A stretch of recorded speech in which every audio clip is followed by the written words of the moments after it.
నమస్తే, welcome to my channel. ఈ రోజు అయితే అత్తయ్య వాళ్ళ ఇంటి దగ్గర ఇంకొక ప్లాంట్ అయితే చూపించేస్తాను. ఈ సీతాఫలం చెట్టుని మా మామయ్య గారు నర్సరీ నుంచి తీసుకొచ్చి పెట్టారండి. అసలు సీతాఫలకాయలు ఎంత పెద్దగా ఉంటే స్వీట్గా ఉంటాయి.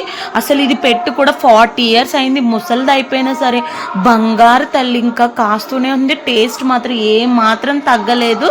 ఈ పక్కన సైడ్కి ఉన్నాయి చూడండి, ఇవన్నీ షోయింగ్ సెట్స్ మా మామయ్య గారికి వాళ్ళ ఫ్రెండ్ ఇచ్చారంట.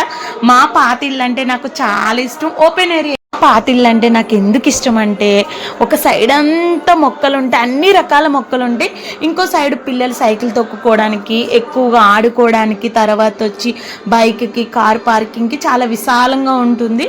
ఈవినింగ్ అయినప్పటికీ 5 ఆ టైంకి చాయ్ తాగుతూ ఆ మొక్కలను చూస్తుంటే ఎన్ని బాధలైనా మర్చిపోతా, అంత ప్రశాంతంగా ఉంటుంది. మీకు ఫుల్ వీడియో కావాలంటే కింద కామెంట్ చేయండి. ఒక రోజు అయితే గార్డెన్ వీడియో చేద్దాం. వీడియో నచ్చిందంటే లైక్ ఇవ్వడం మాత్రం మర్చిపోకండి.